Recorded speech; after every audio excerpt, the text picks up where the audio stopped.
जिस समय पर सूरज डूब रहा हो,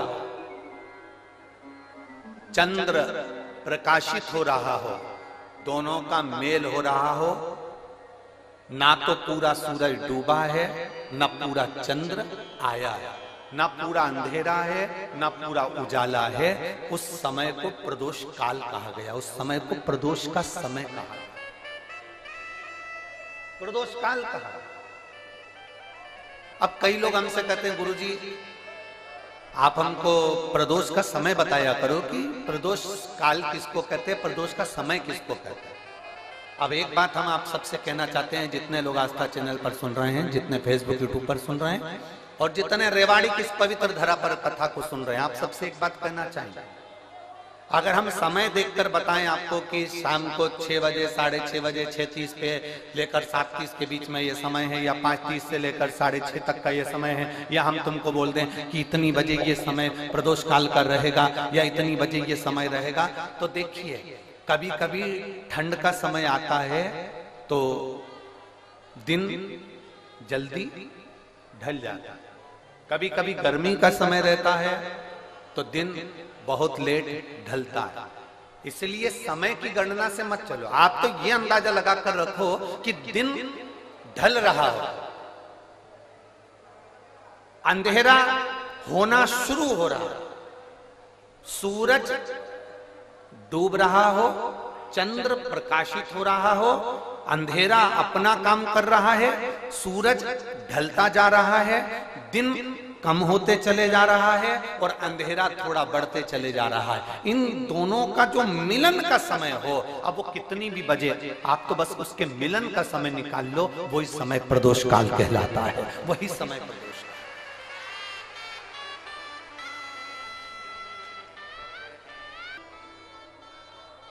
जिस प्रदोष व्रत का हम वर्णन करते हैं, जिस प्रदोष के दिन का आपको बधाई कल हमने दी थी कि प्रदोष की आपको बधाई हो, प्रदोष शाम का जो समय होता है, प्रदोष काल जो होता है, उसका वर्णन जब हम करते हैं, ये प्रदोष की पूजन का विधान किसने बनाया, ये प्रदोष की पूजन का नियम किसने बनाया, ये प्रदोष की संध्या काल का, प्रदोष के समय का पूजन का विधान कौन बनाया, ये प्रदोष के समय पर एक बेलपत्र चढ़ाने का विधान किसने बनाया, प्रदोष के समय पर एक समीपत्र चढ़ने का विधान किसने बनाया, प्रदोष के समय पर अगर मान लो कोई भिखारी से भिखारी व्यक्ति भी है जो ठेला चला रहा है, उसके पास में खाने के लिए कुछ नहीं है, फटे कपड़े पहन रहा है, उसकी जिंदगी में कुछ भी नहीं बचा और कर्जे में लदालूम हो गया, एक चावल का दाना अगर वो प्रदोष के दिन, प्रदोष काल में शाम के समय पर शंकर के शिवलिंग पर चढ़ा देता है तो 3 या 4 प्रदोष में उसका कर्जा चूकना प्रारंभ हो जाता है। प्रदोष का विधान,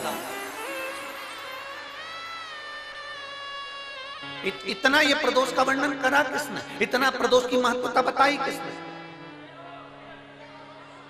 कौन करे इतना वर्णन।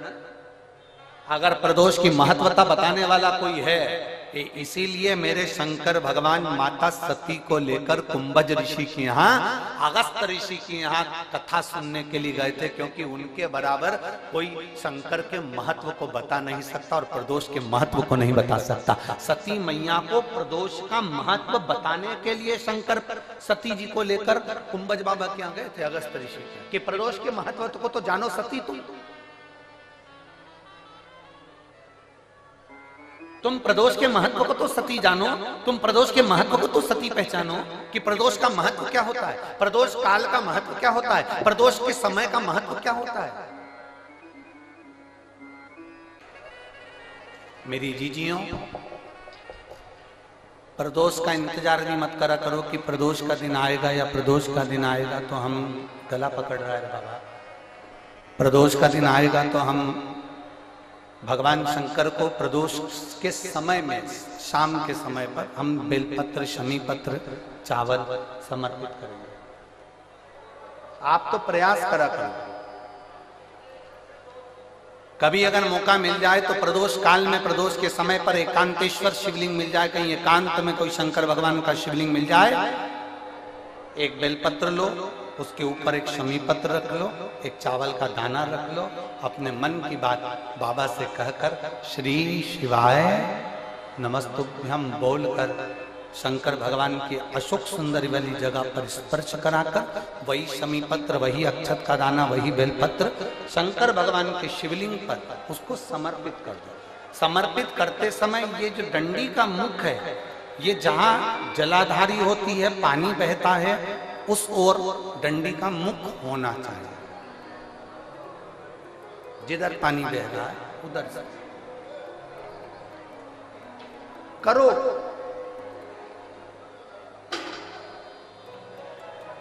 प्रदोष काल में करी गई आराधना, प्रदोष काल में किया गया भजन, केवल प्रदोष के दिन ही नहीं, प्रदोष काल में कभी भी शंकर को याद करो। वैसे तो शंकर भगवान को याद करने के लिए कोई समय निश्चित नहीं किया गया कि इस समय शिव जी को याद करना। मौत का और महाकाल का आने का समय कभी निश्चित नहीं होता। मौत आने का समय भी निश्चित नहीं होता, कब व्यक्ति की मृत्यु हो जाए, कब प्राण छूट जाए, कब बीपी शुगर कभी गड़बड़ हो जाए, कब किसको कौन सा रोग हो जाए, कब किसी को अटैक आ जाए, कोई समय का भरोसा नहीं है। मौत का जैसे समय नहीं होता, उसी तरह महाकाल के भजन का, शंकर भगवान के गुणगान का, शिव जी की भक्ति का कोई समय नहीं है। तुम जब पुकारो, मेरा देव अधिदेव महादेव तुम्हारे सामने खड़ा है। तुम जब पुकारो, शिव कथा कर एक केवल शिवलिंग को शिवलिंग ना समझो।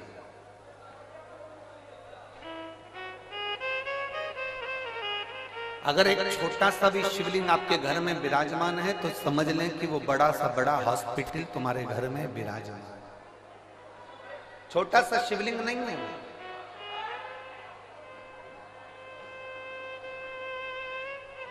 वो बहुत छोटा सा शिवलिंग नहीं, वो आपके घर में देव अधिदेव महादेव स्वयं कालाधिपति विराजमान। बस उस शंकर को पहचानने के लिए तुम्हारे नेत्र अच्छे चाहिए।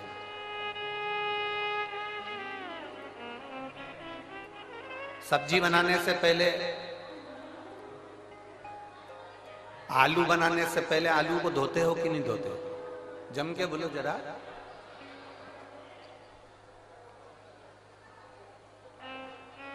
बैंगन बनाने से पहले बैंगन को धोते हो कि नहीं धोते हो? बोलते जाओ जरा जल्दी जल्दी। धोते हो। लौकी बनाने से पहले लौकी को धोते हो कि नहीं धोते हो? धोते हो ना। कपड़ा गंदा हो जाता है तो कपड़े को धोते हो कि नहीं धोते हो? बोलते जाओ। धोते हो। आलू गंदा हो गया तो आलू को धोया है, लौकी गंदी हो गई तो लौकी को धोया है, कपड़ा गंदा हो गया तो कपड़े को धोया है। इनको धोने के लिए पानी की जरूरत पड़ती है, पर जब ये मन गंदा हो जाता है, इसको धोने के लिए पानी नहीं, सत्संग की जरूरत पड़ती है।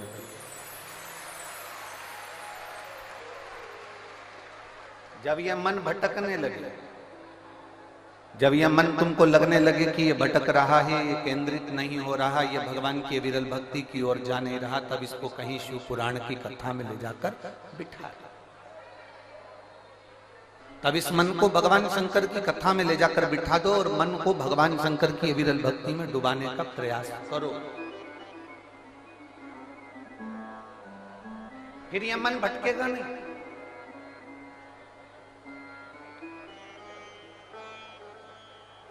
अगस्त ऋषि की एक कथा थी।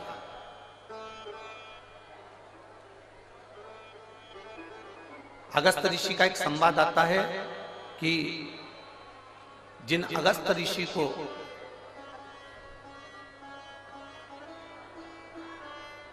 जिन्होंने पूरे समुद्र को चुल्लू में भरकर पी लिया,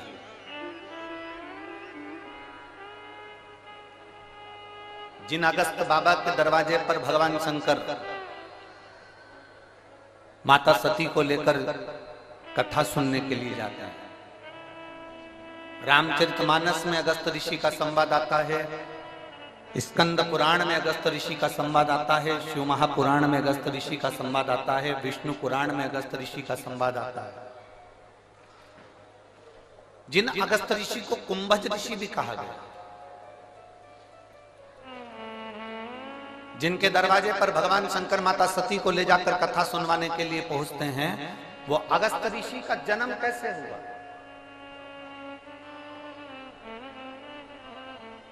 वो अगस्त ऋषि ने कोई बहुत बड़ा तप करा था जो अगस्त ऋषि बन गए?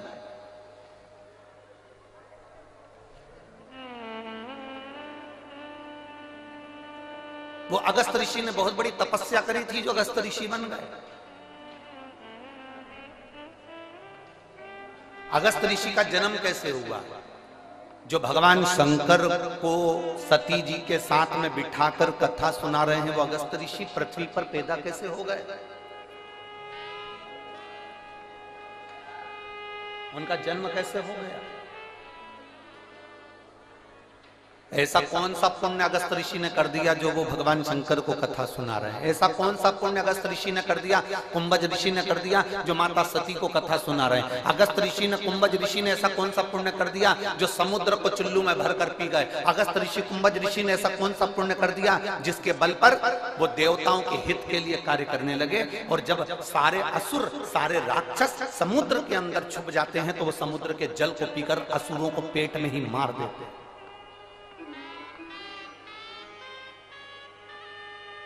वो कुंभज बाबा, वो अगस्त ऋषि का जन्म कैसे हुआ? स्कंद पुराण कहते हैं प्रभास क्षेत्र में,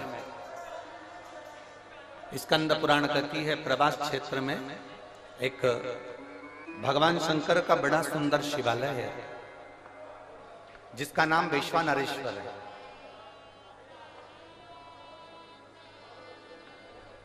वैश्वानेश्वर शिवलिंग का एक बड़ा सुंदर प्राचीन, बहुत प्राचीन कहते हैं हजारों हजारों वर्ष पहले का वो शिवलिंग है, बहुत प्राचीन। कई वर्ष निकल गए, हजारों हजारों वर्ष। कहते हैं जिस समय पर काशी का निर्माण था उस समय पर शंकर पार्वती जब भ्रमण के लिए निकले थे तो वैष्णेश्वर शिवलिंग का निर्माण उन्होंने खुद किया प्रवास से।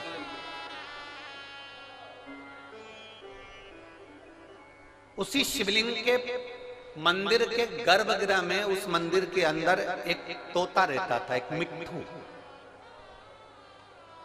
एक तोता घोंसला बना लिया था। उसकी धर्म पत्नी, वो तोते की धर्म पत्नी, वो मिट्ठू की धर्म पत्नी, वो शुक्र की धर्म पत्नी भी उसके साथ में रहती थी, दोनों साथ में।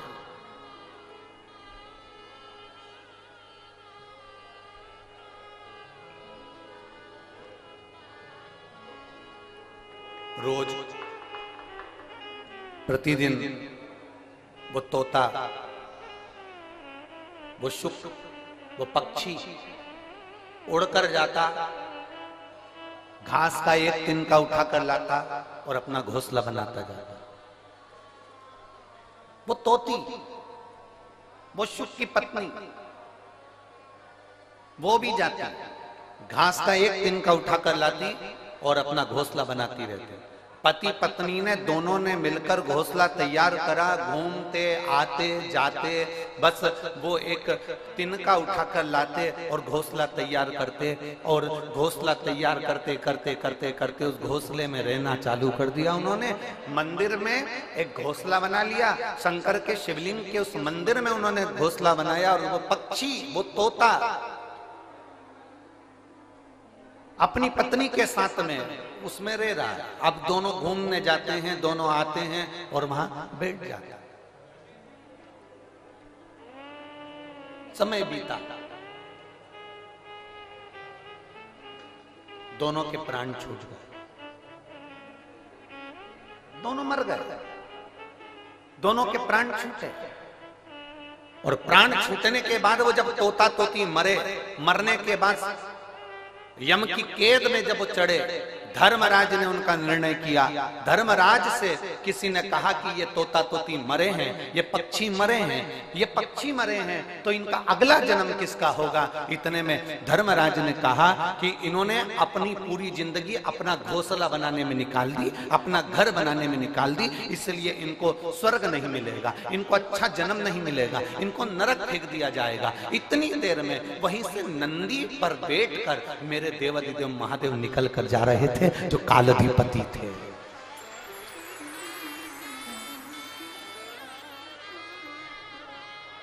मेरे देवाधिदेव महादेव निकल कर जा रहे थे, जो कालाधिपति थे। उन्होंने जो तोता तोती को देखा तो पहचान गए कि ये मेरा तो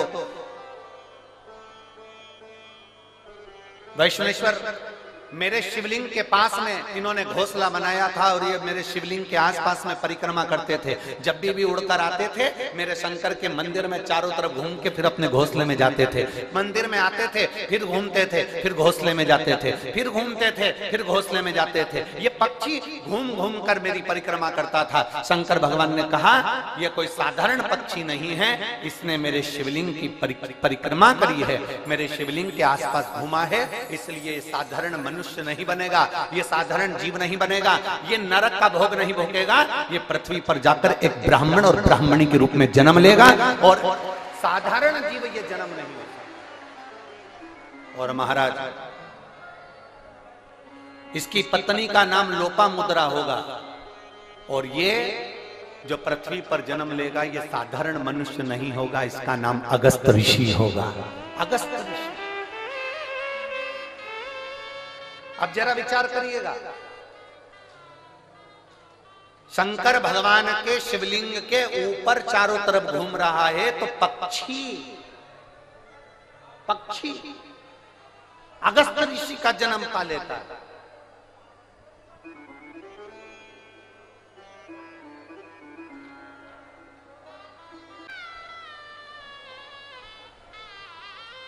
अब प्रदोष काल की पूजन का विधान किसने बनाया? कोई आपसे पूछे तो क्या बताओगे? जम के बोलो जल्दी से। कौन ने बताया था? अगस्त ऋषि। सबसे पहली प्रदोष की पूजन कौन ने करी थी?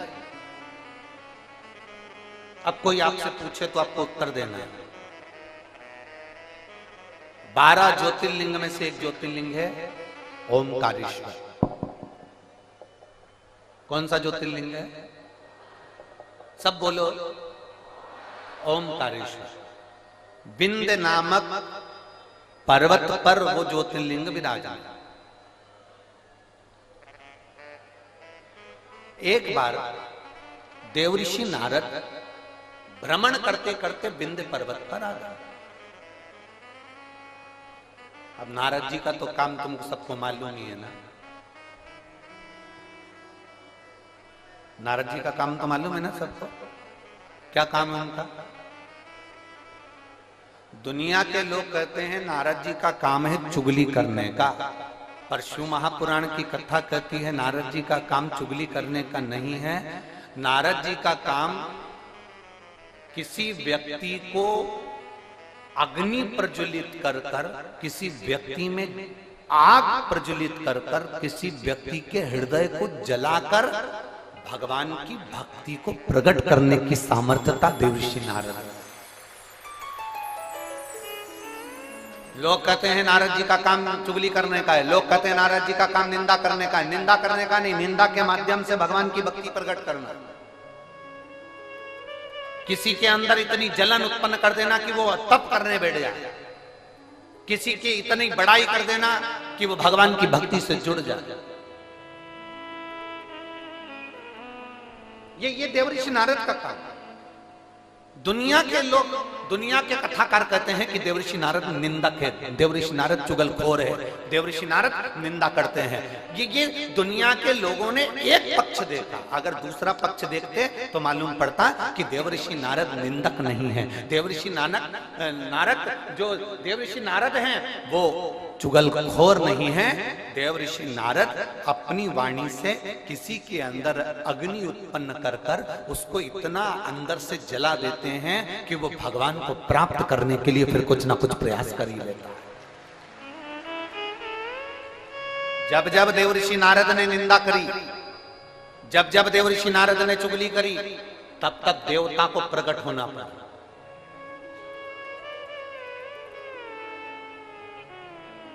गए थे माता लक्ष्मी के पास में। देवऋषि नारद ने माता लक्ष्मी जी से कह दिया था, मैया बहुत भूख लग रही है, कुछ खाने का है क्या? बहुत तेज भूख लगी है, कुछ खाने का है आपके पास में? मैया ने अंदर से जाकर मोतीचूर का लड्डू ला कर दे दिया। नारद जी ने जो मोतीचूर का लड्डू खाया तो नारद जी ने कह दिया, मैया लड्डू तो अनसुईया जी के घर के थे, क्या जोरदार लड्डू बनाती है मैया, तुझे तो लड्डू बनाना भी नहीं आता लक्ष्मी मैया। अब तो लक्ष्मी जी को क्रोध आ गया। इतनी देर में नारद जी पहुंच गए पार्वती जी के यहाँ। पार्वती जी के यहाँ पहुंचते से कहा, मैया भूख लग रही है, भूख बहुत तेज है। पार्वती जी अंदर गई, उन्होंने आकड़िया की रोटी काकड़िया की साग नारद जी को दे दी। नारद जी भोजन करते से बोले, मैया रोटी तो अनसुईया जी के घर की थी, क्या रोटी बनाती है, क्या रोटी। अब पार्वती जी का हृदय जल गया। थोड़ी देर बाद नारद जी ब्रह्मा जी के यहाँ पहुंच गए। ब्रह्माणी बैठी थी, ब्रह्माणी से कहा, मैया बहुत तेज भूख लग रही है। ब्रह्माणी अंदर गई, खीर बनाकर ला कर दे दी। नारद जी बोले, मैया खीर तो अनसुईया जी के घर की थी, क्या जोरदार खीर थी। अब तो तीनों देवियां इकट्ठी हो गई। मोहल्ले की 3 माताएं अगर एक जगह पर मिल जाए तो समझ लेना कि किसी ना किसी की बुराई चालू है, किसी ना किसी की निंदा चालू है। अगर ये तीनों एक जगह पर मिल गई है ना तो जरूर किसी ना किसी की निंदा चल रही है, किसी ना किसी की बुराई चल रही है, पक्का।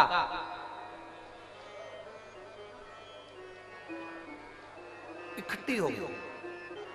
तीनों देवियों ने आपस में विचार करा कि अपन तो परेशान हो गए नारद जी के कारण। अनसुईया अनसुईया अनसुईया अनसुईया, ऐसा क्या अनसुईया में?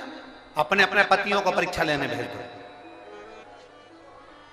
ब्रह्मा विष्णु महेश तीनों परीक्षा लेने के लिए चले। और जैसे ही ब्रह्मा विष्णु महेश परीक्षा लेने के लिए चले, परीक्षा लेने के लिए जैसे ही चल दिए, इतने में तीनों दरवाजे पर पहुंचकर भिक्षा मांग रहे। माता भिक्षाम दे, माता भिक्षाम दे, माता भिक्षाम दे। अनसुईया जी बाहर निकल कर आई। और माता अनसुईया जब बाहर निकल कर आई और माता अनसुईया जी ने जो दर्शन किया, दर्शन करते से ही माता अनसुईया जी ने पूछा, आप देवताओं आपको क्या चाहिए? तो कि भिक्षा चाहिए। अनसुईया जी अंदर गई, पात्र में थोड़ी सी भिक्षा लेकर आई, अन्न का दान देने लगी। इतने देर में जब अन्न का दान देने लगी, तब उसी समय पर अनसुईया जी जब अन्न का दान दे रही थी, तब तीनों देवताओं ने खड़े होकर कह दिया, हमको भिक्षा ऐसे नहीं चाहिए।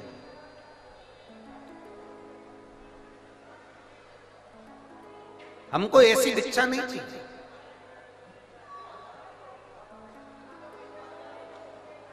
हमको ये भिक्षा नहीं, तो तुमको कैसी भिक्षा चाहिए?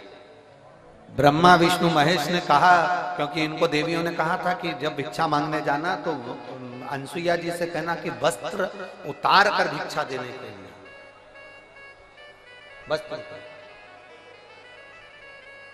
अब तीनों देवताओं ने कहा, मां भिक्षा तो चाहिए, मां भिक्षा तो चाहिए, पर वस्त्र उतार कर आए, वस्त्र। अनसुईया जी बोली कि देवताओं, आप कह रहे हो कि अंदर का स्पीकर बढ़ाओ, अंदर आप कह रही हो कि भिक्षा चाहिए और भिक्षा चाहिए और वो भी वस्त्र उतार कर चाहिए। अनसुईया जी ने कहा, बाबा ऐसी कोई भिक्षा कोई नारी कभी नहीं दे सकती। ये भिक्षा कभी कोई नारी नहीं देगी। नारी अपने वस्त्र उतार कर कैसे भिक्षा देने आएगी? तीनों ने जो ऋषि का रूप रखकर आए थे, साधु का रूप रखकर आए थे, उन तीनों ने कहा माँ भिक्षा तो हम ऐसे ही लेते हैं, अगर दोगी तो लेंगे वरना भूखे रह जाएंगे, और अगर हम भूखे रह गए तो उसका दोष तुम्हें लगेगा। अनसुईया जी अंदर गई। नारद जी ने जो तीनों देवियों को अग्नि उत्पन्न करी थी वो अग्नि आप काम कर गई। अनसुईया जी अंदर जाकर जल लाई। अगर मेरा सातित्व पक्का है, मैंने अपने पति की सेवा परमेश्वर मानकर करी है, तो ये तीनों की तीनों बच्चे हो जाए। जो जल छोड़ा तीनों की तीनों देवता 1.5 महीने के छोरा हो गए। 1.5 महीने।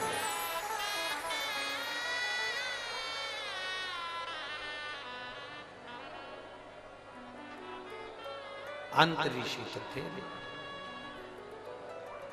अनसुईया जी ने विश्वकर्मा जी का ध्यान कर कर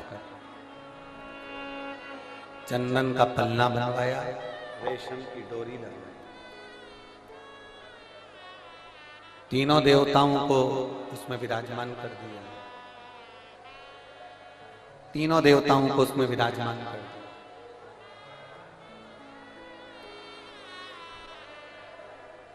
और तीनों देवता उसमें विराजमान हो गए। चंदन के पलने में रेशम की डोरी डालकर माता अनसुईया तीनों को झुला रही थी। इतने में अंतरी ऋषि का आगमन हो गया। अंतरी ऋषि ने पूछ लिया अनसुईया जी से कि ये किनके बच्चे हैं। अनसुईया जी तुरंत अंतरी ऋषि से कहती हैं ये अपने बच्चे हैं। अंतरी ऋषि ने कहा अभी मैं स्नान करने गया था तब तो एक भी नहीं था, और आया तो 3-3। अनसुईया जी बोली भगवान जब देता है तो छप्पर फाड़ कर देता है।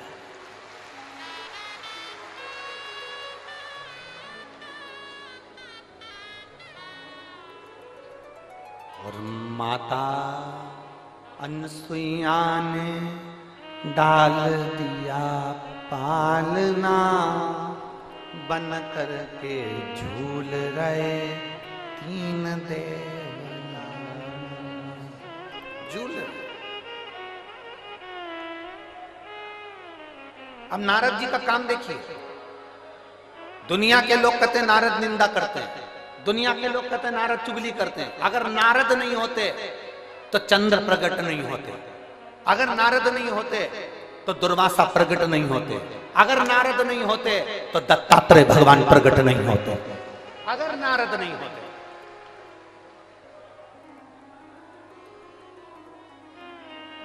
नारद जी चले, लक्ष्मी जी के पास में पहुंचे। मैया आज बड़ी बेचैन दिख रही हो। लक्ष्मी जी बोली क्या बताएं, हुआ क्या। अपने पति को भेजा था अनसुईया जी की परीक्षा लेने के लिए, पर पते नहीं है उनके, आज बहुत दिन हो गए दिखे नहीं मेरे को। नारद जी बोले वो तो पलने में झूल रहे हैं। लक्ष्मी जी बोली फालतू की बात मत कर, मेरा इतना बड़ा पति कोई पलने में झूलेगा, चल जा से जा। नारद जी वहां से चले तो पार्वती जी के यहाँ पहुंच गए। पार्वती जी बहुत डिप्रेशन में थी, बहुत टेंशन था माता पार्वती जी। भगवान देवऋषि नारद ने पूछा माँ आप बहुत चिंता में दिख रही हो। नारद जी बोले तो पार्वती जी बोली बहुत चिंता है, मेरी सहेलियों के कहने पर मैंने मेरे पति को परीक्षा लेने भेजा था, तो अभी तक पते नहीं है, और मेरे पति को तो कोई पकड़ भी नहीं सकता, कोई उनका किडनैप भी नहीं कर सकता, क्योंकि उनके गले में बब्बा पड़ा है। किसके बाप में दम है कि मेरे पति को पकड़ ले, दम चाहिए। मैया पल्ले में झूल रहे हैं। सरस्वती मैया से भी कह दिया पल्ले में झूल रहे हैं। तीनों देवियों ने नारद जी के चरण पकड़ लिए। नारद रुक जा, तो ये बता कि हम हमारे पति को कैसे लेकर आए। नारद जी ने कहा जैसे तुम्हारे पति मांगने गए थे वैसे तुम भी चली जाओ। तीनों ने ब्राह्मण की पत्नी का रूप लिया। दरवाजे पर अनसुईया जी के पहुंच गई। अनसुईया जी के दरवाजे पर जाकर तीनों देवियों ने आवाज लगाई, माता भिक्षाम दे, माता भिक्षाम दे, माता भिक्षाम दे, माता भिक्षाम दे। बार बार आवाज लगाई जा रही, बार बार आवाज लगाई जा रही है, माता भिक्षाम दे, माता भिक्षाम दे, माता भिक्षाम दे।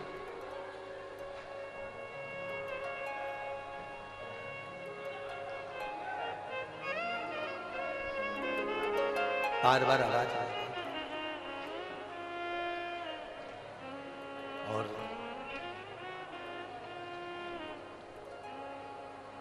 जैसे ही आवाज लगाई, पार्वती मैया निकल, अनसुईया मैया निकल कर बाहर आई। जो अनसुईया मैया निकल कर बाहर आती, इतने में अंतरीषी ने आवाज लगाई, अनसुईया कहां जा रही हो? अनसुईया रुक गई, दरवाजा बंद है, तीनों देवियां बाहर। लक्ष्मी ने पार्वती से कहा, पार्वती जरा देखो तो अंदर अपने पति हैं भी कि नहीं है। पार्वती जी ने सरस्वती से कहा, तुम अंदर झांक कर देखो पति अंदर है कि नहीं है। सरस्वती मैया, दरवाजे में एक छोटी सी सरंग थी, पतली सी सरंग, उस सरंग में से सरस्वती अंदर झांक कर देख रही थी। इतने में पीछे से देवऋषि नारद जी आकर बोले, मैया तुम दूसरे के घर में झांकी हो ना, आज से पृथ्वी पर जितनी माता है ना, इनकी भी आदत बदल जाएगी। ये जब भी कपड़ा सुखाने ऊपर जाएगी तो पड़ोसी की छत जरूर ढाक के आएगी।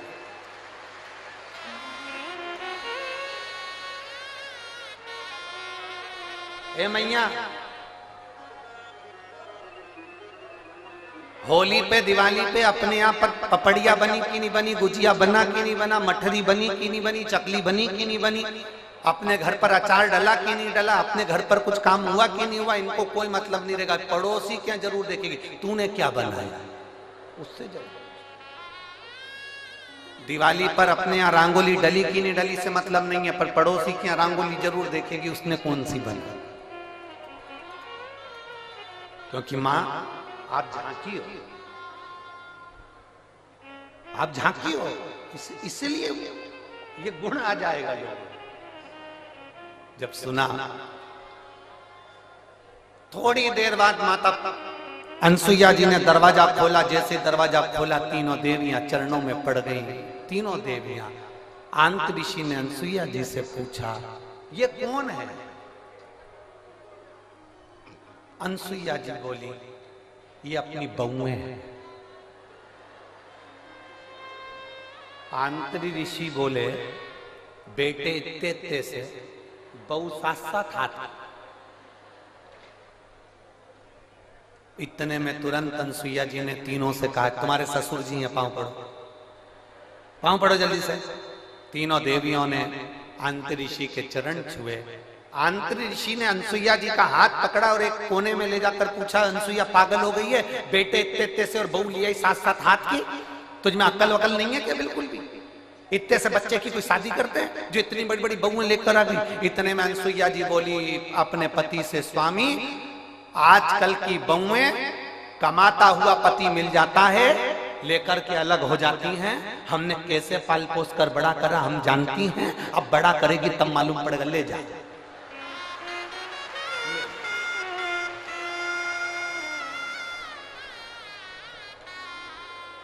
अब तीनों देवियां तीनों देवताओं को देखकर टेंशन में आ गई। लक्ष्मी जी बोली, मेरा कौन सा है?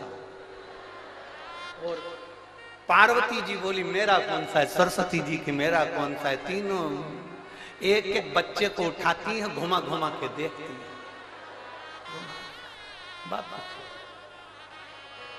हर माल 2 रुपया, जिसका जो अंश है उठा लो।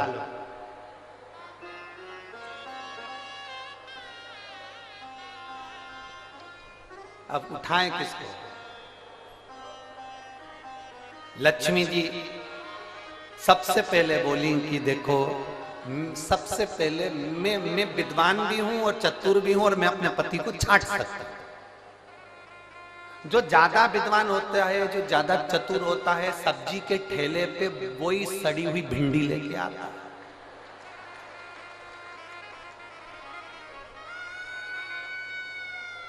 काना बैंगन जो ज्यादा समझदारी दिखाता है ना, वही लाता, वही छाट छाट के अलग अलग रखती जाएगी, रखती जाएगी, रखती जाएगी।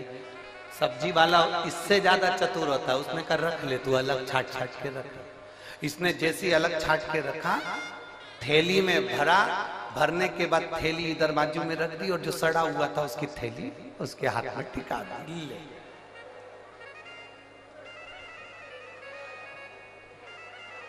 लक्ष्मी जी बोली सबसे पहले मैं छाटूंगी। लक्ष्मी जी ने अपने पति को छाटा।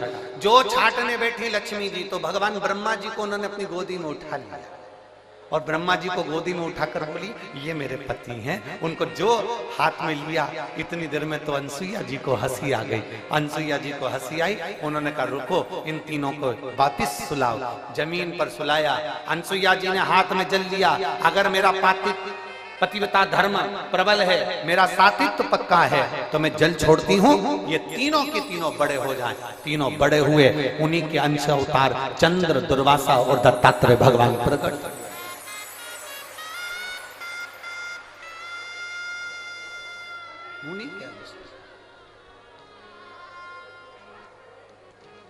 और महाराज दुनिया के लोग कहते हैं कि देवऋषि नारद चुगली करते हैं, देवऋषि नारद निंदा करते हैं, देवऋषि नारद बुराई करते हैं। नहीं, देवऋषि नारद देवता को प्रकट करने के लिए, भक्ति को प्रकट करने का कार्य करते हैं और वो देवऋषि नारद ने किया। दिल से सब प्रार्थना करें, भाव से बैठकर।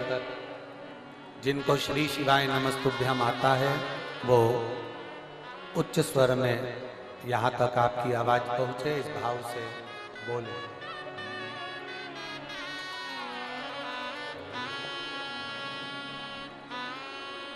श्री शिवाय नमस्तुभ्यम। श्री शिवाय नमस्तुभ्यम। श्री शिवाय नमस्तुभ्यम। श्री शिवाय नमस्तुभ्यम। श्री नमस्तुभ्यम। श्री शिवाय नमस्तुभ्यम। श्री शिवाय नमस्तुभ्यम। भोला सब दुख काटो ओ सब दुख काटो। शिव शंकर जपो तेरी माला, भोले बाबा जपो तेरी माला। भोला सब दुख काटो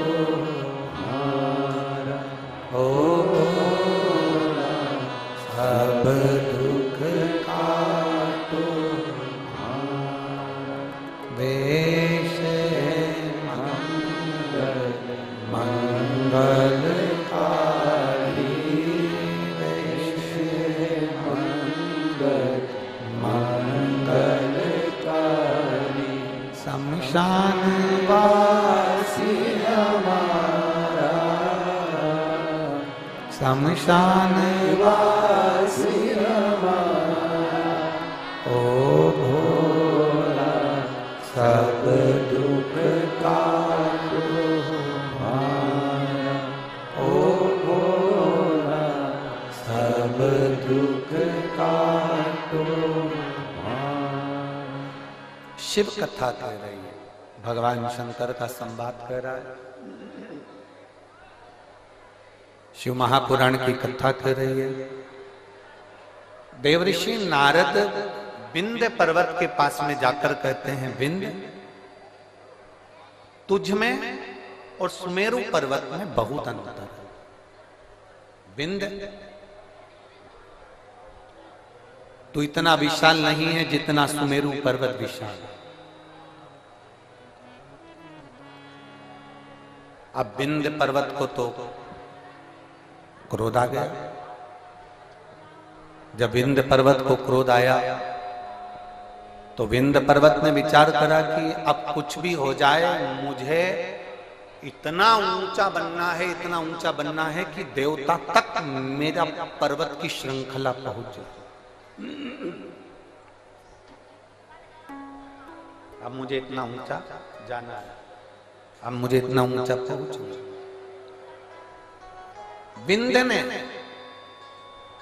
अपना विस्तार करा, सुमेरु पर्वत से भी ऊंचा विंध्य पर्वत पहुंच गया।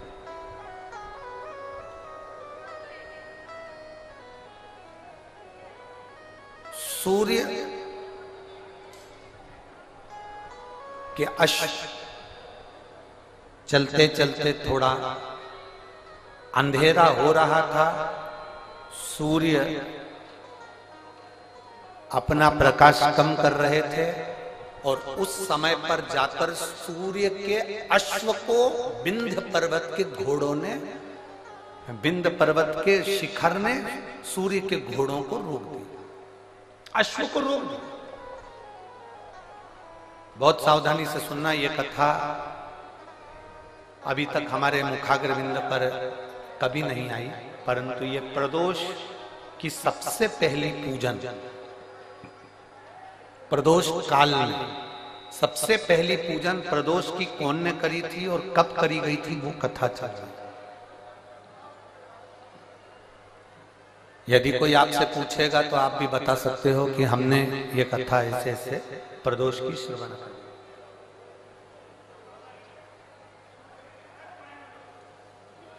एक सुख का अनुभव कराती है प्रदोष की पूजा। एक पत्र है, देखिए।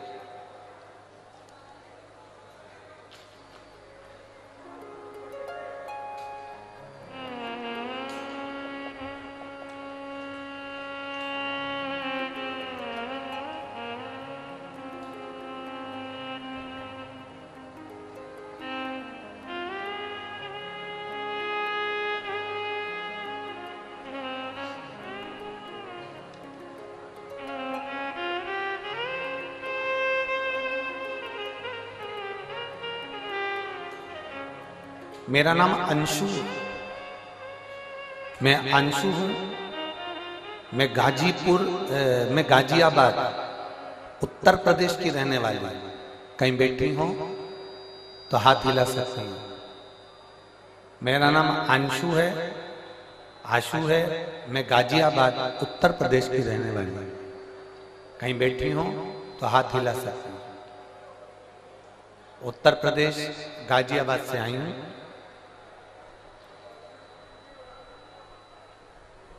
गुरुदेव,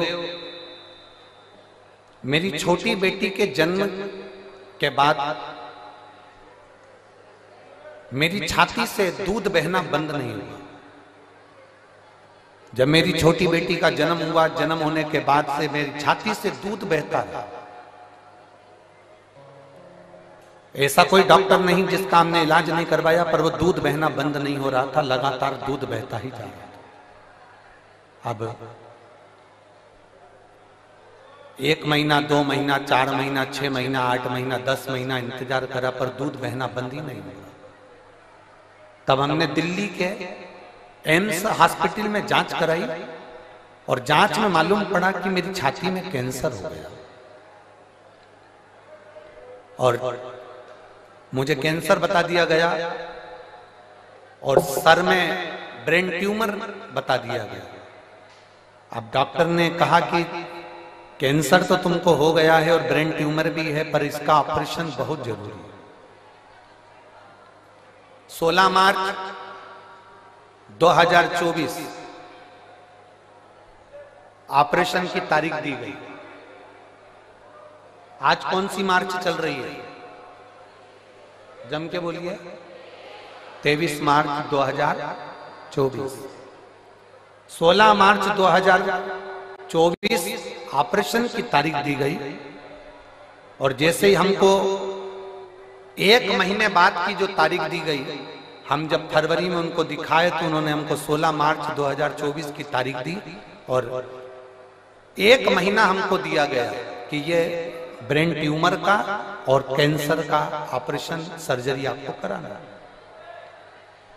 हम दिल्ली के एम्स हॉस्पिटल से वापिस आ गए, घर गए। घर पर जाकर हमारे परिवार वालों ने कहा अपन हॉस्पिटल में तो दिखा कर आ गए, अब एक काम करते हैं कि अपन सब लोग मिलकर सीहोर चलते हैं और कुबरेश्वर बाबा की वहां कंकर शंकर की पूजन करेंगे, वहां से अपन मांगकर रुद्राक्ष ले आएंगे। गुरुदेव, उस समय पर रुद्राक्ष मिल रहा था, केवल रुद्राक्ष वितरण बंद होने में 2 दिन रह गए थे, तभी हम सीहोर पहुंच गए और वहां से हमने कंकर शंकर की पूजन कर कर वहां से रुद्राक्ष ले लिया। रुद्राक्ष लेकर हम घर आ गए।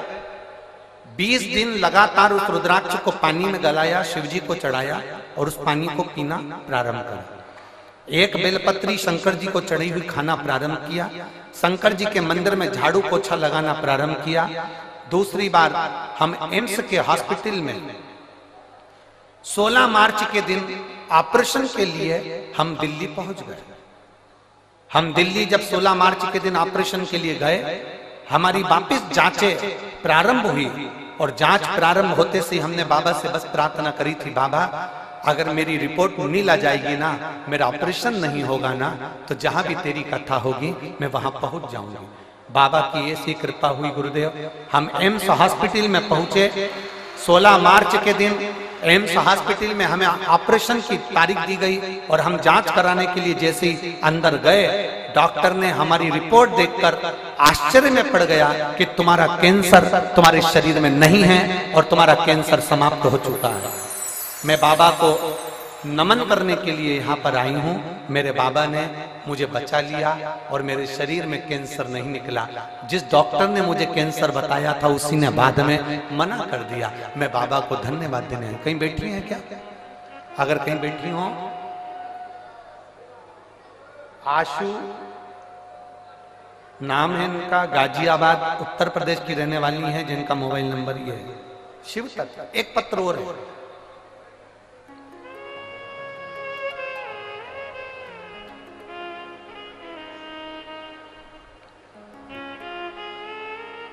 प्रियंका, जिला बिजनौर, ग्राम झीरन के रहने वाली हूं। प्रियंका जी कहीं बैठी हो तो हाथ हिला सकती हैं। प्रियंका, मेरा नाम प्रियंका है, मैं जिला बिजनौर ग्राम झीरन की रहने वाली हूं। कहीं बैठी हो तो हाथ हिलाइए। आप ही हैं? श्री शिवाय नमस्ते। मेरा पुत्र यथार्थ, जिसकी उम्र 7.5 वर्ष का है, आया हुआ है क्या बेटा? आया? लिया लिया लिया।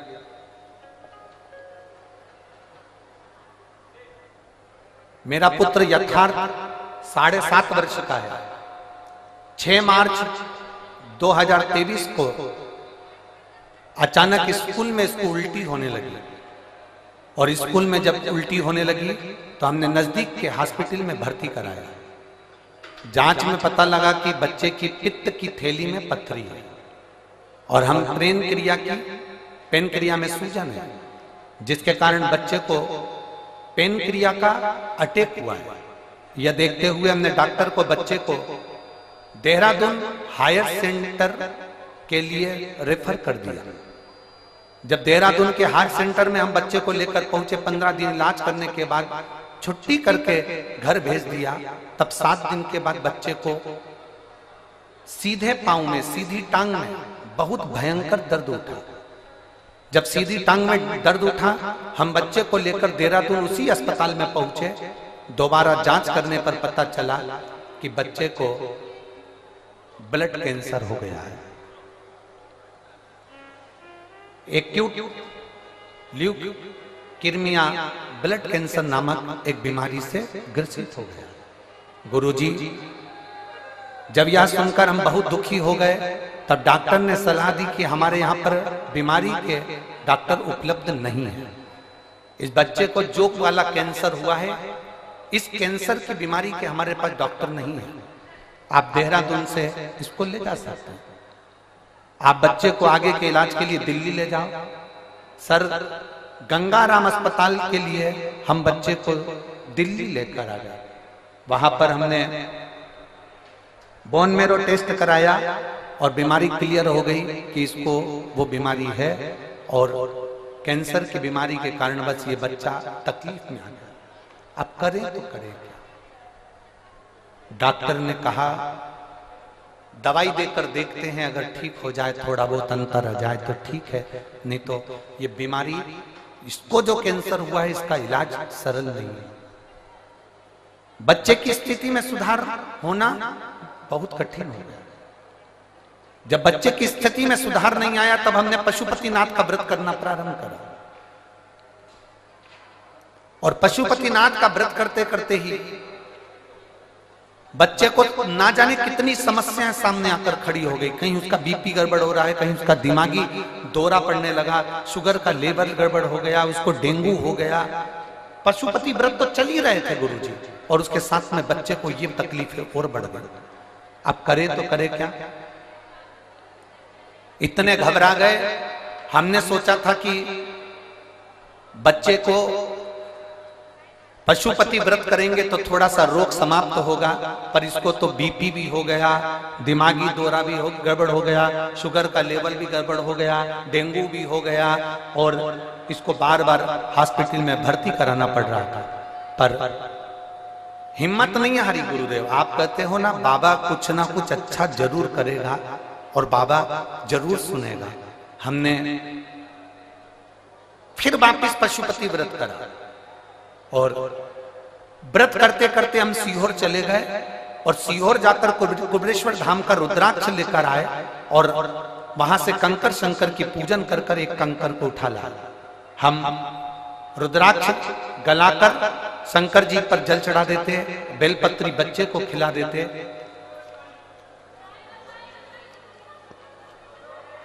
बाबा को उस बच्चे को खिला देते और ऐसी कृपा बाबा की हुई कि अब बच्चे को आराम लगना प्रारंभ हुआ और मेरा बच्चा ठीक होना प्रारंभ हुआ। गुरुदेव बाबा की कृपा से बाबा ने ठीक करा है और एक बेलपत्र अगर व्यासपीठ की मिलेगी तो मेरा बच्चा और भी ठीक होगा। ये मैं बाबा से प्रार्थना करने आया। शिव तत्व है और खाली ना जाता कोई कर से तुम्हारे, खाली न जाता कोई दर से तुम्हारे। मैं भी खड़ी हो नदी बाहे पसारे, अपने हृदय से लगा लो गिरा जा रहा हूँ, उठा लो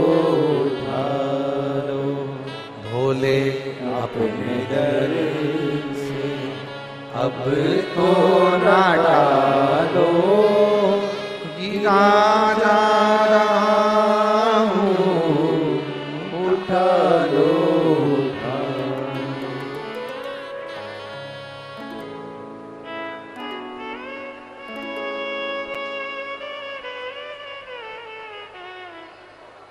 एक पत्र और बड़ा अच्छा है। शहर चरखी, दादरी, जिला दादरी, हरियाणा।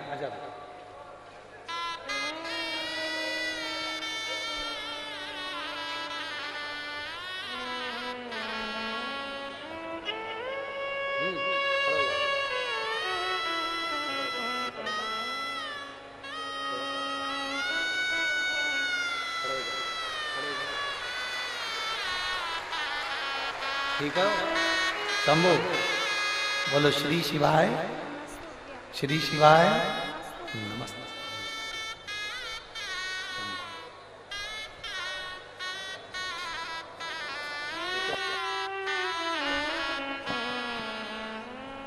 पहले से आराम है।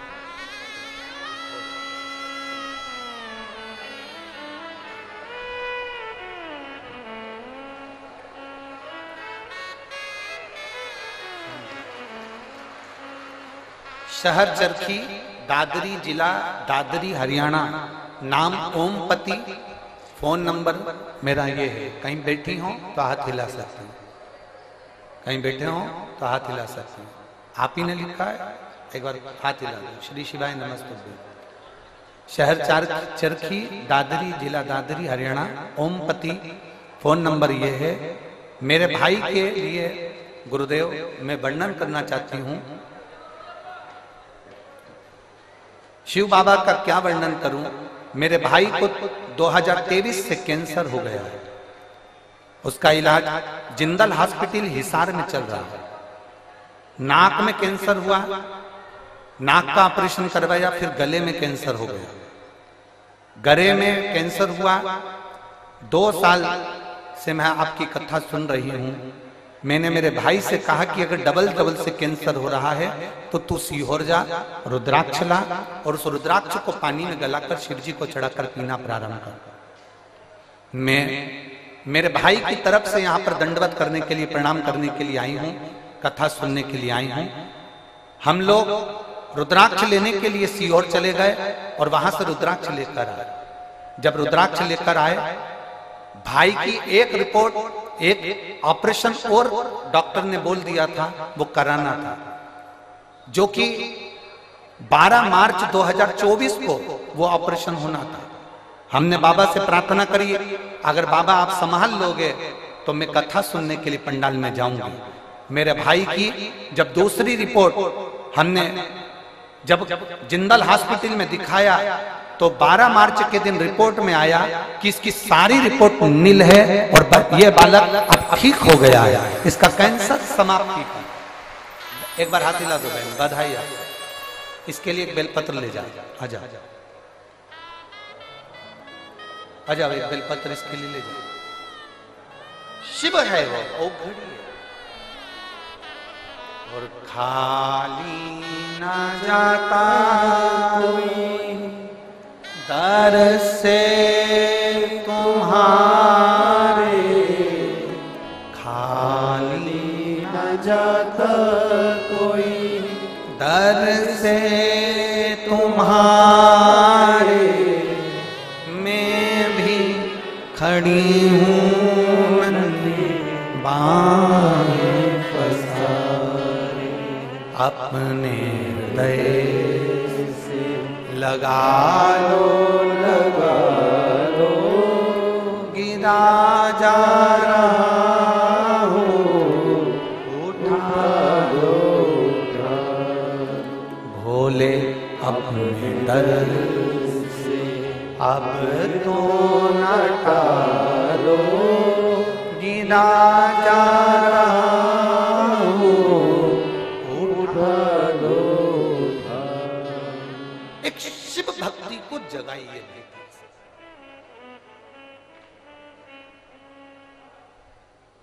एक लोटा जल सारी समस्या का हल है।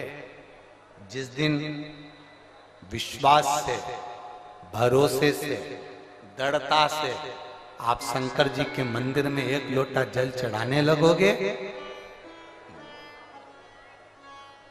भरोसा रखकर जिस दिन बेलपत्र को खाने लगोगे,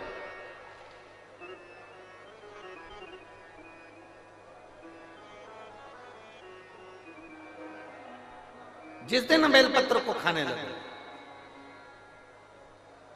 भरोसा रखकर जिस दिन भगवान शंकर की भक्ति में तुम डूबने लगोगे, उस दिन तुम्हारी जिंदगी की सारी बीमारी, सारा दुख, सारी तकलीफ मेरे काल अधिपति महाकाल राजा की। तुम्हारे जीवन का सारा दुख वो काल अधिपति महाकाल मेरे कुबेर भंडारी, मेरे कुबेरेश्वर महादेव का हो। एक निवेदन हम जरूर करेंगे, कभी मौका लगे, कभी मौका लगे, इस पंडाल में बोलकर जाना बाबा से कि बाबा मुझे ऐसा धन देना कि एक बार मैं भी कुबेरेश्वर धाम सीहोर आ सकूं और तेरे धाम में आकर कथा सुन सकूं, कंकर शंकर की पूजन कर सकूं, वहां का रुद्राक्ष ले सकूं। कभी कभी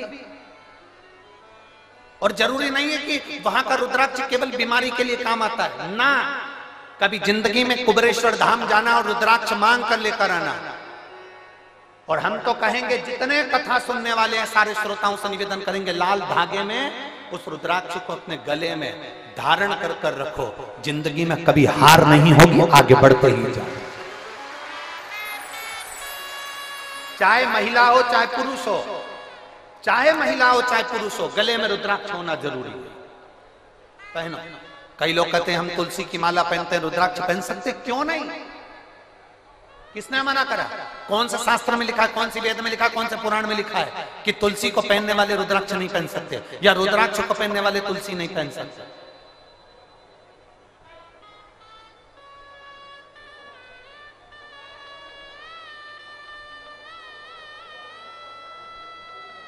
तुलसी यदि नरक से छुड़ाकर वैकुंठ भेज सकती है, तो रुद्राक्ष रोग से मुक्त कराकर तुम्हें अपने हॉस्पिटल से घर भेज सकता है।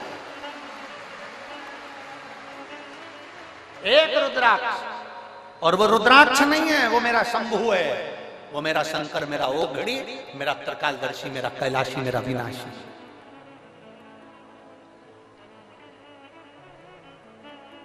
कई लोग कहते हैं गुरुजी अभी आपके यहाँ पर रुद्राक्ष उत्सव हुआ, अभी आपके यहाँ पर 26 तारीख को सुबह 10 बजे महादेव की होली है, आप हमेशा भक्तों को वहां बुलाते रहते हैं। हमारा तो निवेदन है किसी बहाने से आओ, चाहे तुम 26 तारीख को होली खेलने के बहाने आओ, चाहे तुम रुद्राक्ष उत्सव के बहाने आओ, और मेरे बाबा के दरवाजे पर एक बार आकर तो देखो, 3 महीने में झोला खाली नहीं करना पड़ेगा वापिस।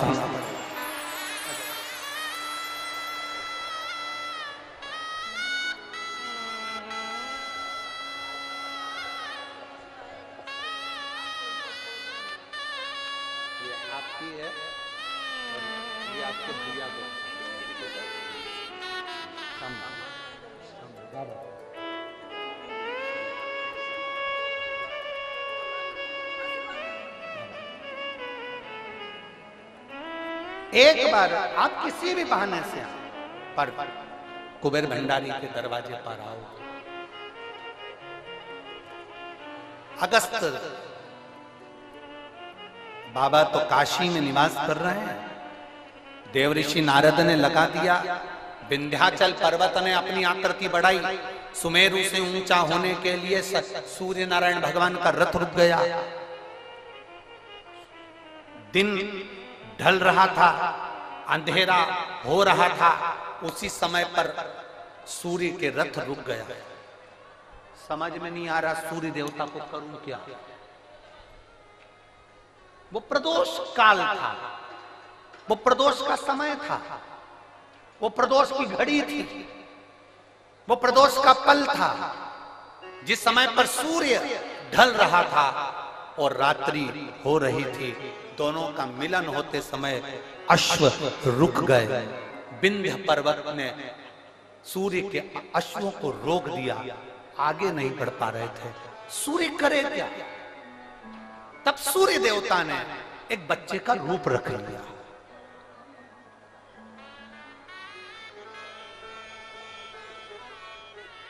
ये दुनिया के लोगों को मालूम होना चाहिए कि पहला प्रदोष का उपास व्रत, प्रदोष की पूजन किसने करी है। ये आपकी आराधना में, आपकी चित्तवृत्ति में आना चाहिए कि प्रदोष के दिन एक चावल का दाना चढ़ाने वाला कभी गरीब नहीं हो सकता, कभी भिखारी नहीं हो सकता, कभी दरिद्र नहीं हो सकता।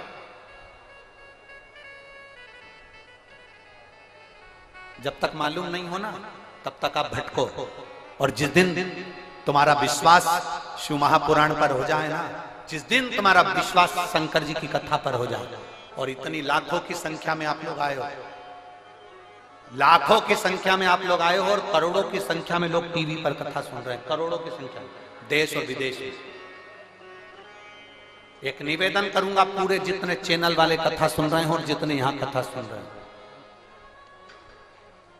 अगर शंकर की कथा पर विश्वास है ना, बाबा की कथा पर अगर भरोसा है, एक लोटा जल और एक बेलपत्री पर भरोसा है, प्रदोष काल में लगाए गए घी के दिए पर भरोसा है, बेलपत्री के वृक्ष के नीचे लगाए गए दिए पर भरोसा है, एक चावल के दाने पर अगर भरोसा है ना, तो ये विश्वास के साथ कहता हूं 6 महीना 8 महीना साल 2 साल में आपके पास में बाबा इतना भंडार भर देगा कि आप विश्व महापुराण के यजमान बनोगे।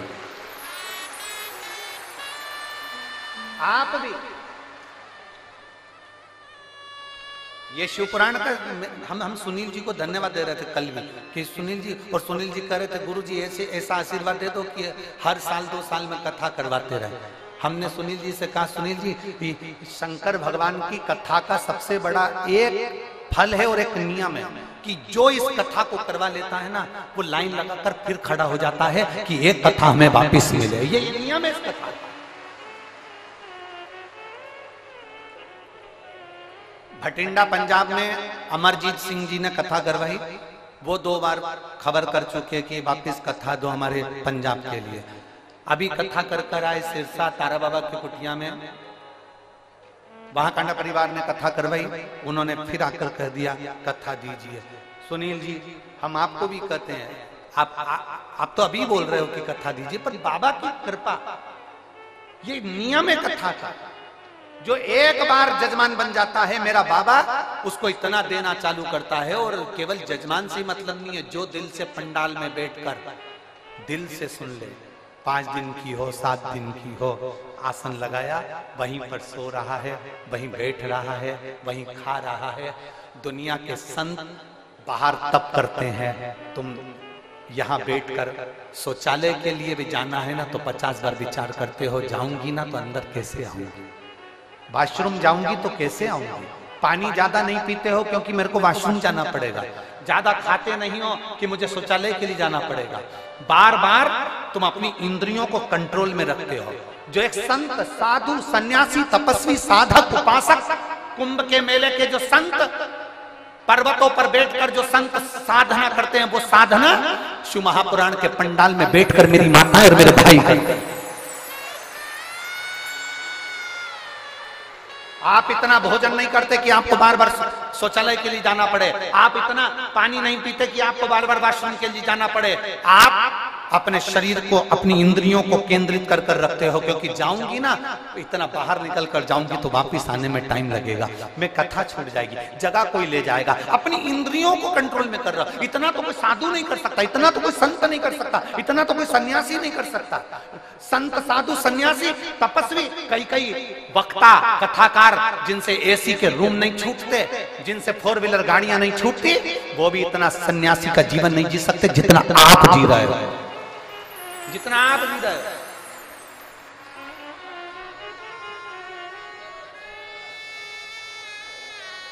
एक संत का भाव है आपका। गर्मी लग रही है, टेंट हिल रहा है, हवा चल रही है, टेंट उखड़ रहा है, पाइप गिर रहे हैं, कहीं कुछ प्रॉब्लम चल रही है, और उस बीच में तुम्हारा विश्वास 5 दिन के लिए रेवाड़ी आई हूं, मेरे बाबा के भरोसे आई हूं, मेरा बाबा तेरे दरवाजे पर मैं आई हूं ना मेरे कुबेर भंडारी, तो मेरे दरवाजे पर तू भी आएगा, ये मेरा विश्वास लेकर आए, ये मेरा विश्वास। और हो भरोसा दृढ़,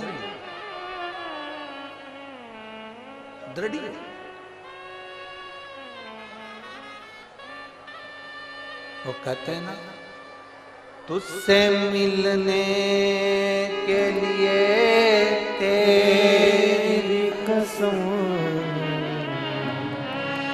ये मेरे बाबा से मिलने का ये केंद्र बिंदु है शिव पुराण की कथा। ओम मेरे भोले तेरा सहारा है,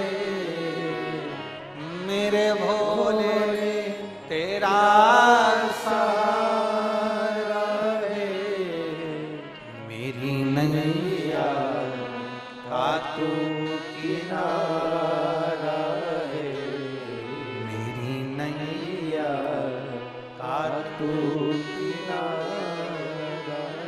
तुम्हारे नजदीक में जब कथा हो चले जाना उसकी चौखट पर, 5 दिन 7 दिन पड़े रहे उसके दरवाजे पर। तारने वाला हो। और फिर कहेंगे खाली नहीं जाओ, खाली नहीं, खाली जा ही नहीं सकता। अगर खाली गए होते तो ये इतने सारे पत्थरों का ढेर नहीं लगता जो अंदर भरे पड़े। एक पत्र है, देखिए,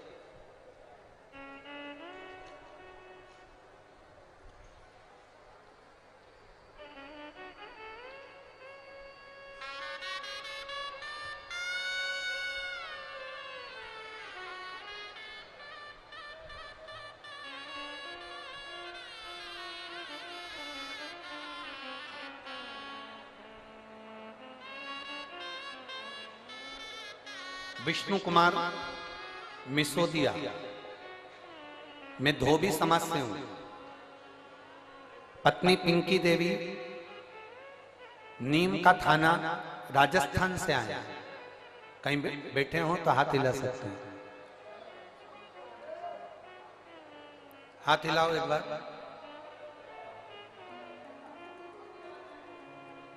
कहीं बैठे हो तो हाथ हिला सकते हैं, दिख गए? ऐसा हाथ हिला तो दिख जाओ। हाँ ठीक है, दिख गया, दिख गया, ठीक है। वो वाले पंडाल में, हाँ दिख गए, ठीक है। मैं विष्णु कुमार सिसोदिया, धोबी समाज से हूँ। पत्नी पिंकी देवी, नीम का थाना, राजस्थान से हूँ। बाबा के एक लोटे जल का मैं क्या वर्णन करूं। मेरा बेटा 7 साल से सरकारी नौकरी की तैयारी कर रहा था। 7 साल से उसका एग्जाम ना क्लियर हुआ, ना वो आगे बढ़ा। बेटा आखिरी में निराश हो गया। जब बेटा निराश हुआ तो मार्ग से भटकना चालू हो गया। तब मैंने अपने बच्चे से कहा कि तू सीहोर वाला महाराज कथा कहता है, आस्था चैनल पर आती है, उसकी कथा सुना।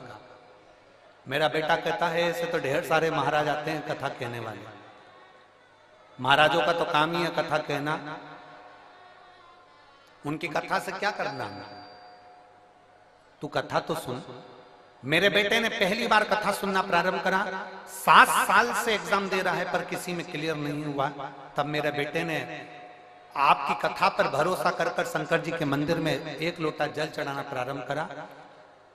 जो मंदिर में फूल पत्ती रहते थे उससे मंदिर के भगवान शंकर का श्रृंगार करना प्रारंभ करा।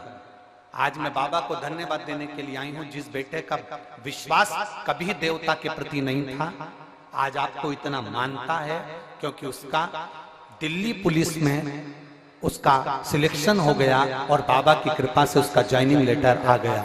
मैं बाबा को यहां धन्यवाद देने के लिए आया। बधाई बहन आपको, एक बार हाथ हिला दो ऐसा। श्री शिवाय नमस्ते। ठीक है, बैठिए, बधाई। शिव तत्व है, लोग हिम्मत हारते हैं। शिव महापुराण की कथा कहती है हिम्मत हारने की जरूरत नहीं है। अगर भरोसा पक्का है भगवान देवाधिदेव महादेव पर, अगर तुम्हारा भरोसा प्रबल है तो हिम्मत नहीं है।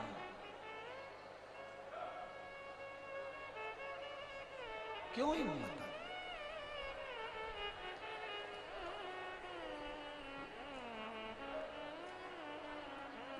शंभु शरणे माऊ घड़ी रे घड़ी दुख कारो, दया करीने दर्शन आपो। शंभु शरण पड़ी मांगो घड़ी रे घड़ी दुख काटो, दया करीने दर्शन आपो। शिव तत्व की प्राप्ति हो। एक बार भगवान शंकर की अविरल भक्ति को धारण कर देते। ढोंग से दूर हो जाओ, प्रपंच से दूर हो जाओ, छल से दूर हो जाओ, बेईमानी से दूर हो जाओ, प्रपंच से दूर हो जाओ। दुनिया के लोग तुम्हें बहुत सारा आडंबर कर तुम्हें खींचने का प्रयास करेंगे, पर आज की पीढ़ी पढ़ी लिखी पीढ़ी है। आज की पीढ़ी विद्वत्ता की पीढ़ी है। और हम फिर निवेदन करेंगे, तुम्हें आडंबर में नहीं फंसना, तुम्हें ढोंग प्रपंच में नहीं फंसना, तुम्हें ढकोसले में नहीं जाना, तुम्हें अंधविश्वास की ओर नहीं जाना, कहीं मत जाओ। कोई तुमसे कहे कि यहाँ आ जाना मैं तुम्हारा ये काम कर दूंगा, वहां आ जाना मैं तुम्हारा ये काम कर दूंगा, ना ना ना ना, कहीं मत जाओ। तुम तो अपने घर के नजदीक में जो शिवालय है, तुम्हारे घर के पास में जो शंकर का मंदिर है, तुम तो वहां जाओ, एक लोटा जल चढ़ाओ, बुआरी लगाओ, झाड़ू लगाओ, सेवा करो, अर्चना करो, और जिस दिन मेरा कुबेर भंडारी तुम्हारी झोली भर दे, उस दिन तुम कुबेरेश्वर धाम आ जाना। ये बाप कृपा करे और इतना दे मेरा कुबेर भंडारी, तुम्हारे को इतना झोलियों में भर दे कि तुम भी अपने नगर में, अपने गांव में, अपने शहर में शिव महापुराण की कथा करने के लिए लालायित रहो। ये शिव इतना अपने स्थान पर बैठकर भगवान देवाधिदेव महादेव से अपने दिल की बात बड़े भाव के साथ, आनंद के साथ में कहिए, दिल से प्रार्थना करिए बाबा से।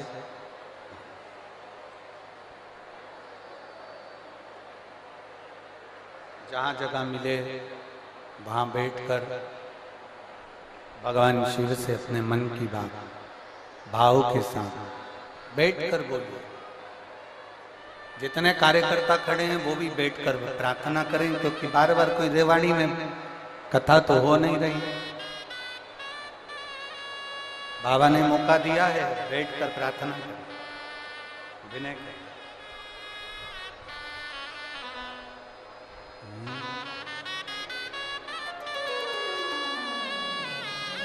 दिल से निवेदन करें, दिल से प्रार्थना, बाबा से दिल से, भाव से बाबा से प्रार्थना।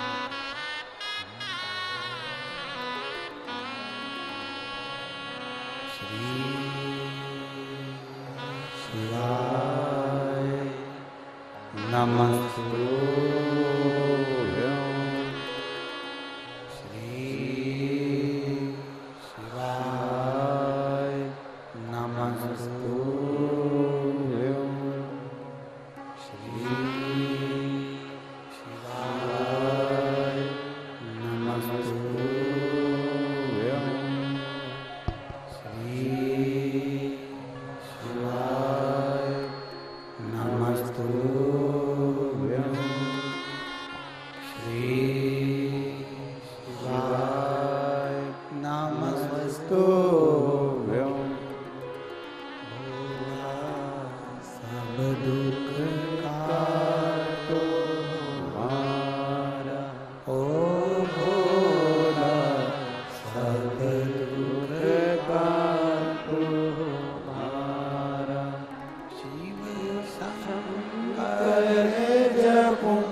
चरित्र कर रहा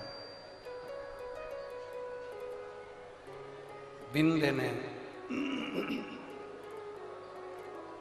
सूर्य भगवान जब अस्त हो रहे हैं, अंधेरा छा रहा है, प्रकाश कम हो रहा है, तब विंध्य ने अश्व को रोका और सूर्य नारायण बालक का रूप रखकर काशी चले। एक बच्चे का रूप रखकर भगवान, एक बच्चे का रूप रखकर काशी में चले गए, जहां पर अगस्त ऋषि बैठकर भगवान शंकर की आराधना कर रहे हैं।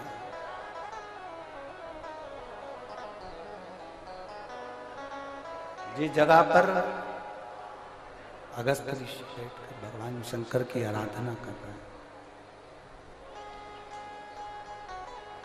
अगस्त ऋषि ने भगवान शिव का शिवलिंग का निर्माण किया। भगवान शंकर के शिवलिंग का निर्माण अगस्त ऋषि करते हैं। वहीं पर पहुंच जाते हैं सूर्य नारायण भगवान, निवेदन करते हैं, प्रार्थना विनती, आप कृपा करिए। अगस्त बामा ने पूछा कि तुम कौन हो? भास्कर देव सूर्य नारायण बच्चे का रूप रखे हुए थे, तो वो अपने असली स्वरूप में प्रकट होकर कहते हैं मैं सूर्य नारायण।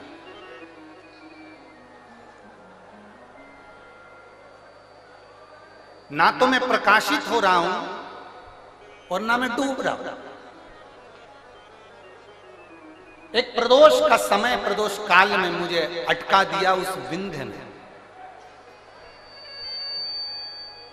आप कृपा करिए। अगस्त ऋषि ने कहा कि तुम एक काम करो सूर्यदेव, तुम पार्थिव शिवलिंग का निर्माण कर कर पूजन करो, व्रत करो, एक अक्षत, एक बेलपत्र, एक शमी पत्र तुम्हारी उलझन को समाप्त कर दे। बोल बम का नारा है, बाबा है सहाय, सारी समस्या का हल एक लोटा जल। तुम जब उसको पुकारोगे तब वो तुम्हारे सामने आकर खड़ा। सूर्य नारायण ने पुकारा, सूर्य नारायण ने पुकारा। अब सूर्य नारायण तो पुकारने में लग गए, बोलने में लग गए। अगस्त ऋषि ने जाकर विंध्य पर्वत से कहा कि तुम अपनी आकृति को छोटा करिए, देवताओं को कष्ट हो रहा है। तब विंध्य पर्वत ने अपनी आकृति छोटी करी। सूर्य देवता भगवान शंकर का साधुवाद करे। शंकर भगवान ने आकर सूर्य नारायण को दर्शन दिया। भगवान देवाधिदेव महादेव ने कहा, सुनो भास्कर देव, सूर्यदेव, तुमने मेरी आराधना प्रदोष के समय पर अपने अश्वों को रोककर मेरी आराधना करी है। भास्कर देव, सूर्यदेव, संसार का कोई मनुष्य प्रदोष के दिन, प्रदोष काल में जब मुझे पुकारेगा, केवल मेरे नाम का उच्चारण कर कर मुझे पुकारेगा, शंकर भगवान कहते हैं उसी क्षण मैं उसके नजदीक में पहुंच जाऊं। उसी क्षण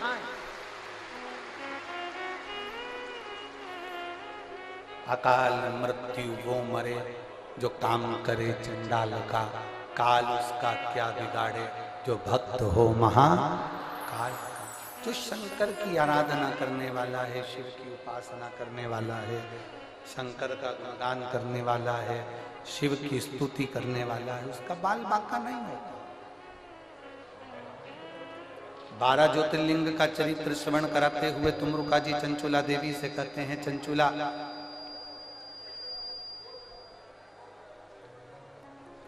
प्रथम सोमनाथ जी का वर्णन करते हुए कहा, चंद्र को काया का रोग हो गया था जिसको देवाधिदेव महादेव ने मुक्त किया। दूसरा वर्णन आता है मल्लिकार्जुन का, कार्तिकेय बाबा रुष्ट होकर चले जाते हैं। रुष्ट कार्तिकेय बाबा को मनाने के लिए शंकर पार्वती जी ने मनाया, तो भगवान षडानंद कार्तिकेय को मनाने के लिए पहुंचे तो मल्लिकार्जुन के रूप में पूजा। दूषण नाम के राक्षस का संहार कर कर भगवान शंकर महाकाल बनकर प्रकट कर। विंध्य नामक पर्वत के तप करने पर भगवान शंकर प्रकट होकर ओंकारेश्वर के रूप में विराजमान होगा। नर नारायण के तप करने पर भगवान शंकर केदारेश्वर बनकर प्रकट हो जाते हैं। कुंभकर्ण की पत्नी करकटी, करकटी का पुत्र भीम, जो सारे यज्ञ अनुष्ठान दान पुण्य सब बंद करवा देता है, तो शंकर भगवान आकर उसका संहार करते हैं तो भीमा शंकर बन जाते हैं। अगला वर्णन आया है काशी विश्वनाथ। मनु शत्रुपा ने तप कर कर भगवान शंकर को यहां पर विराजमान करा, विश्वनाथ के रूप में विराजित। फिर वर्णन आया है त्र्यंबकेश्वर। गौतम बाबा पर गौ हत्या का दोष लगता है, ब्रह्मा विष्णु महेश आकर एक लिंग के रूप में विराजमान होकर उनको दर्शन देते हैं और गौ हत्या के दोष से मुक्त करते हैं। अगला वर्णन आया है श्री वैद्यनाथ। रावण भगवान शंकर को लेकर जा रहा था, लघु शंका लगने पर संध्या वंदन करने के भाव से रुका, शिवलिंग नीचे रख दिया, उठा नहीं, वो वैद्यनाथ जी के रूप में विराजमान हो। अगला वर्णन है नागेश्वर। दारुक नाम के असुर का संहार कर कर भगवान नागेश्वर के रूप में विराजमान हुए। फिर वर्णन आया है रामेश्वरम। राम जी ने लंका पर चढ़ाई करने से पहले भगवान शंकर की आराधना करी, एक लोटा जल समर्पित करा, शिव जी रामेश्वर के रूप में विराजमान हुए। फिर वर्णन आया है श्री कृष्णेश्वर। सुधर्म नाम के ब्राह्मण की 2 धर्म पत्नियां थी, एक सुदेहा एक घूष्मा। सुदेहा की यहां संतान नहीं हुई, घूष्मा की यहां औलाद थी।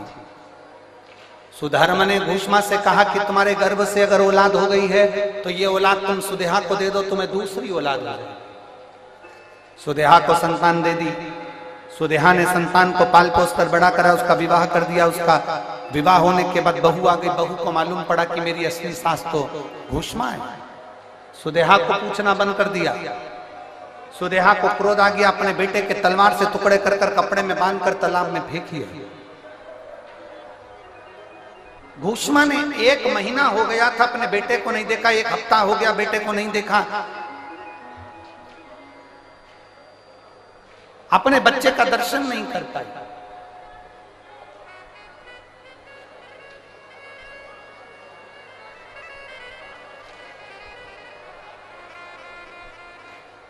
और जब अपने बच्चे का दर्शन नहीं कर पाई घूष्मा, जब अपने बेटे का दर्शन नहीं करा घूष्मा ने, तब पार्थिव शिवलिंग का पूजन कर कर विसर्जन कर रही थी। और पार्थिव शिवलिंग का विसर्जन करते हुए उसके मन में आया मेरे बेटे का दर्शन हो।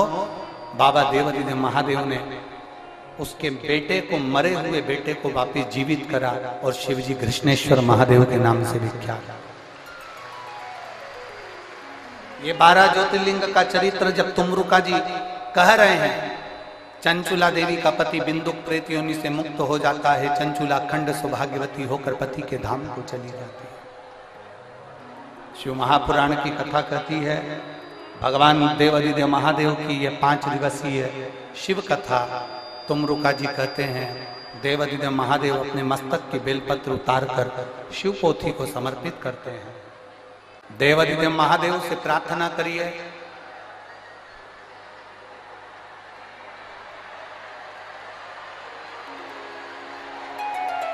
भगवान देवादिदेव महादेव से निवेदन करिए, प्रार्थना करिए कि भगवान शंकर आप सभी के मन के भाव को पूर्ण करें।